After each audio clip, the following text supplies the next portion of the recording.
Coin of the week. We're going to Malta. Malta, if you don't know where that is, it's let's just say it's east of Tunis and south of Sicily. Any more specific, just draw a vector from each. East from Tunis, south from Sicily. That's where Malta is.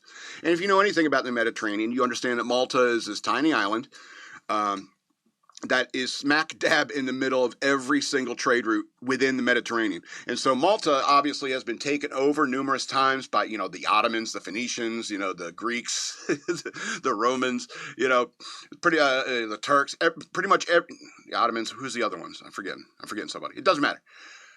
But it's pretty much been taken over by every single power within the Mediterranean over the course of time. And so their culture is really quite diverse. It's like a amalgam of all those different cultures that they've been conquered by over time. That's how culture works in many ways. So Malta is a really tiny island. And as you see, this is a 1-cent piece from Malta. And it's really tiny because Malta is a tiny island. And everything that's on it is tinier. So like the people are tinier, the buildings are tiny because it's a small island. So they got to make everything smaller. You got to duck down to get into buildings and so forth. And so everything's a little tinier. This is a 1-cent piece from Malta. It's a 1 Maltese cent. By the way, it's 0% lucky. I scratched with it. And I've been putting off the scratch tickets for a while because we were doing bills and you can't scratch cards with bills. And so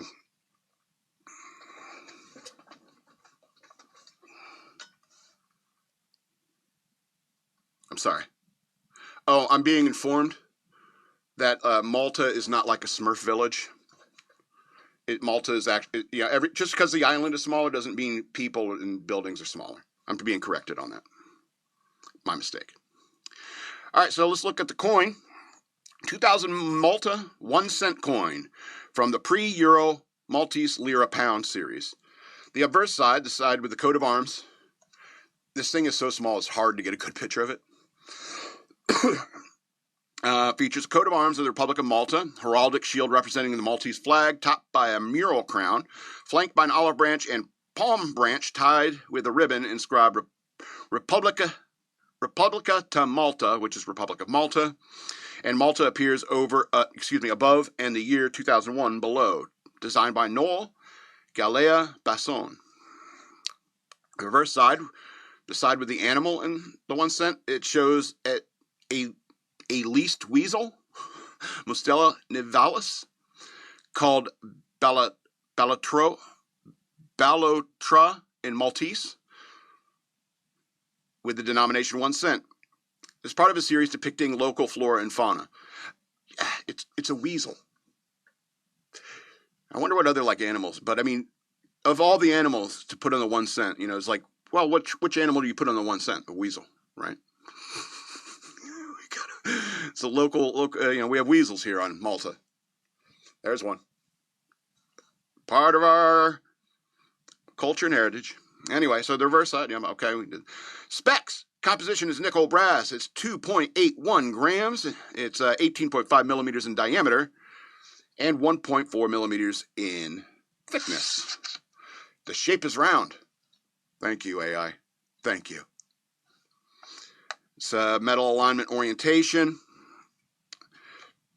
Medal, M-E-D-A-L, alignment in the orientation. The mint was the British Royal Mint for the 2001 issue. Earlier years of the type were also struck at the Malta Mint until it closed.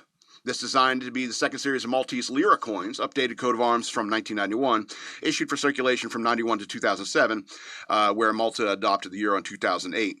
These coins were withdrawn from circulation and fully demonetized by 1 February 2010, and they were still able to be exchanged for a period afterwards. It's a common circulation piece with no special rarity.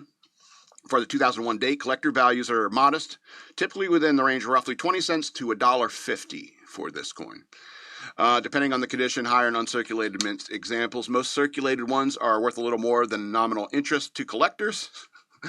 Vintage figures for specific years like 2001 are not always published in detail and generally described as common. In short, it is a late series Maltese 1 cent piece featuring the national arms on one side and the native weasel on the other from the final years of the lira before the euro. I remember when, 2008, when the euro came out, and I was like, that's really bummed me out.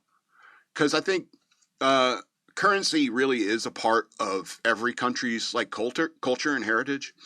And I know Europe is a complicated place, and there's so many nations in Europe, and every single one of them had their own currency and so forth. Is that anytime you crossed a border, from a country the size of Rhode Island into the country the size of New Hampshire, you got to exchange your currency. And I